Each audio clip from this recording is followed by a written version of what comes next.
Agora é a hora da análise com ela, Lucinda Pinto. Lucinda, muito boa tarde. Que dia hoje na Faria Lima, Lucinda do céu, assim, com sirene, camburões na Faria Lima. Essa operação está crescendo. O que dá para ler depois dessa quarta-feira de PF na rua? Boa tarde. Boa tarde, Fernando. Pois é, o clima entre os executivos do mercado financeiro, operadores ou pessoas que têm ali funções relevantes dentro das grandes instituições é de muita perplexidade de como foi que a situação conseguiu chegar nesse patamar, né, nesse estágio. Eu até ouvi uma frase de um executivo de uma grande instituição financeira de que a sensação que se tem é de que está havendo um golpe político sobre um golpe do setor político sobre o setor financeiro. Quer dizer, realmente, a gente assistir o presidente do Banco Central tendo que se reunir com o diretor da Polícia Federal, realmente é uma situação bem sui generis. E isso reforça muito esse clima já de apreensão, de desconforto que a gente tem acompanhado aí nos mercados, no momento em que você tem temas tão importantes para tratar, né? No momento em que você tem questões objetivas, coisas econômicas, futuro da taxa Selic, essa retomada da economia, você vê a energia do Banco Central, a energia aí dos gestores da política econômica tendo que se voltar para uma questão como essa. Então, esse assunto vai causar ainda bastante apreensão, né? Vai roubar muito aí da atenção nos próximos dias. E é muito ruim pensar que... porque o que a gente viu hoje, acontecer hoje, em tese, numa situação normal, deveria reforçar a posição do Banco Central como o órgão que tomou a decisão de liquidar o Banco Master, porque tudo indica, de fato, tinha um problema ali, tinha uma irregularidade, talvez até um crime acontecendo dentro da instituição financeira. A operação de hoje reforça essa leitura.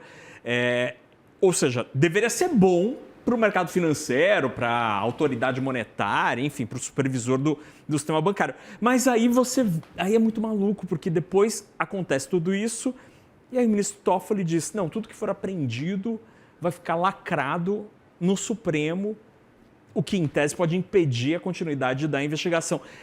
Essa presença do mundo político ou jurídico nessa história toda é muito ruim, né, para o lado econômico da história, porque em tese deveria ser uma coisa técnica. Claro. E você quer ver uma consequência prática, que as pessoas estão muito preocupadas que isso se concretize? Como é que vai ser a sucessão aí dos dois diretores do Banco Central que deixaram as suas funções no fim do ano passado?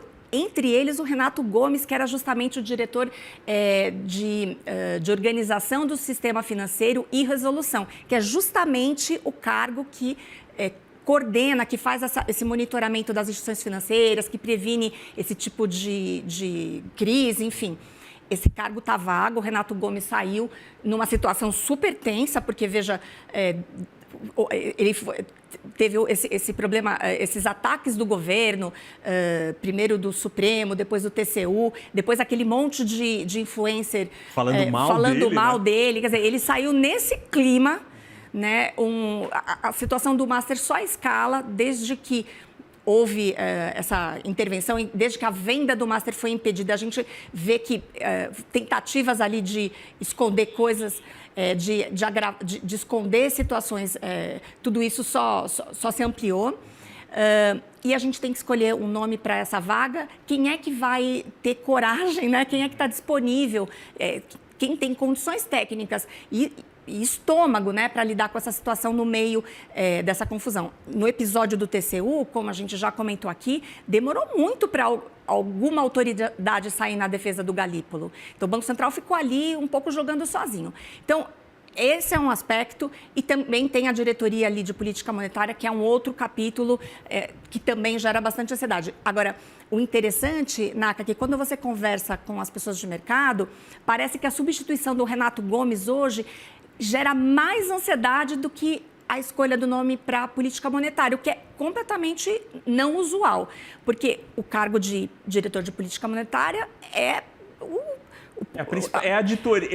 a diretoria mais, sim, importante, entre aspas, no trabalho do Banco Central, que tem, entre muitas coisas, decidir o juro. E aí é um cargo, uma cadeira que tem muita relação com isso. É o cara que, no fim das contas, vai dizer se o Banco Central tenderá a ser mais dovish ou hawkish, né? Quer dizer, a escolha desse nome vai definir um pouco qual vai ser a postura, né? O viés do Banco Central na definição da taxa de juros.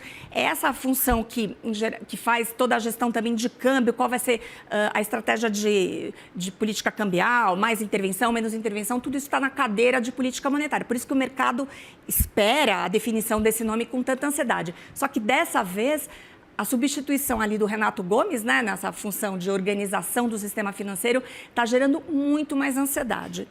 E eu ouvi, inclusive, de um executivo também de um grande banco, o seguinte: tem muita gente competente disponível para as duas vagas. Mas será que essas pessoas vão concordar? E algumas pessoas talvez declinem de um eventual convite porque estão preocupados com esses arranhões institucionais que o Banco Central está sofrendo. Isso é muito triste. Pensar que o que está acontecendo relacionado ao Banco Master pode afastar pessoas, talentos do mercado financeiro e que, normalmente, vem no Banco Central a cereja da sua carreira. Né? É uma coroação da capacidade técnica, da credibilidade, da confiança daquele profissional. E pensar que a crise do Master, o que está acontecendo hoje com o Banco Central, no meio dessa treta toda, pode até afastar as pessoas. Mas, independente, temos esta nuvem, Lucinda, mas o cargo é importante, a pessoa vai ter que ter respaldo do Galípolo. Acho que essa acaba sendo o capital político que ele vai carregar. É isso. Quem escolhe efetivamente, quem vai definir os nomes é o presidente Lula. Mas, obviamente, tem ali uma indicação da própria diretoria que o Lula pode levar em consideração. E, aliás, a gente apurou aqui que o processo seletivo já começou. Já tem gente sendo sondada. Diretores do Banco Central têm procurado alguns nomes fortes, nomes de bastante competência do mercado. A gente apurou 2 Tiagos teriam sido sondados. Um deles é o Tiago Ferreira, que é professor da Universidade de Cambridge. O outro é o Tiago Cavalcante. Só que esse Tiago Cavalcante, a gente viu ali no LinkedIn que ele acabou de aceitar uma vaga na gestora Vanguard, a gestora americana Vanguard, então provavelmente ele já não está mais aí no páreo. Então, tem nomes sendo colhidos, esses nomes seriam para a vaga de política monetária. Mas quem vai definir, no fim das contas, é o próprio presidente Lula. Quer dizer, existem nomes, espera-se que eles venham com aval, com o apoio aí do presidente Gabriel Galípolo, mas existe uma preocupação também com o fato de que, no fim das contas, quem bate o martelo é o presidente Lula e a gente não teve até aqui nenhuma manifestação pública dele a respeito do que ele pensa sobre essa sucessão. Essa ausência tanto do presidente Lula e o atraso do ministro Fernando Haddad em defender o papel do Banco Central acabaram não caindo bem, né? Eles poderiam ter agido, ter pelo menos dito que o trabalho do Banco Central teve respaldo do Executivo. Fazendo até um paralelo ao que aconteceu com o Fed, que sofreu ali o ataque, vem sofrendo ataques do Donald Trump, o presidente do Banco Central, Jerome Powell, veio a público se posicionar e de alguma forma, solicitar um apoio público, né, das outras instituições. Ele recebeu esse apoio. Aqui a gente esperaria algo parecido, sendo que aqui a situação é muito mais grave. Lá é uma discussão política, aqui é uma discussão criminal, né? A gente está discutindo aqui um crime de uma dimensão que a gente nem imagina qual seja, que certamente vai atingir aí outras esferas do governo. Então, infelizmente, né, é uma decepção, uma frustração. A gente não vê um posicionamento claro nem do ministro Fernando Haddad e nem do presidente Lula a esse respeito. O ministro Fernando Haddad ele demorou, mas essa semana ele acabou falando em defesa de Galípolo, mas muita gente entende que ele demorou muito para... Ele deveria ter interrompido as férias, enfim, para fazer alguma coisa disso. Agora, só para a gente terminar essa conversa, Lucinda, você mencionou uma coisa que, para mim, como jornalista, assim, é o que mais chama atenção nessa história toda, que é o tamanho do alcance dessa treta. Porque se até ontem a gente tinha lá Daniel Vorcaro como possível fraude, Banco de Brasília, governo do Distrito Federal, governador Ibanez Rocha, que comprou carteiras do Master e tentou comprar a instituição financeira, que aparentemente vai ter que ter uma injeção de capital agora, essa história que está rolando lá em Brasília. Depois, a atuação de ministros do Supremo, Dias Toffoli chamando esse caso para ele, Alexandre de Moraes, cuja esposa, segundo a apuração de Malu Gaspar, do jornal o Globo, teria recebido um contrato de milhões, de centenas de milhões de reais do Banco Master. Depois, o próprio ministro Alexandre de Moraes teria ligado para Gabriel Galípolo. Teve a atuação do TCU, que é ligado ao Centrão. Tudo isso já era conhecido. Hoje, a gente conheceu a ligação, de fato, da REAG, e aí tem crime organizado que está sendo investigado. Nelson Tanuri, um grande investidor de várias companhias, tradicionalíssimo no mercado financeiro brasileiro, e Fabiano Zettel, que é cunhado de Vorcaro e um grande doador de campanhas políticas, inclusive do ex-presidente Jair Bolsonaro e do governador Tarcísio de Freitas, é simplesmente o maior doador de pessoa física dos dois. Ou seja, é um negócio muito grande. Parece série americana, né? Parece. E aí, quando tem tanto personagem assim, pode sobrar para todo mundo. Pois é, acho que a grande pergunta, o que está todo mundo tentando entender, e talvez a gente demore muito para saber, é qual é o limite, né? Até onde isso irá, quão alto isso pode chegar. Então, é muito possível que a gente veja uma dimensão ainda, um emaranhado ainda mais confuso e mais amplo do que isso que a gente está conseguindo enxergar.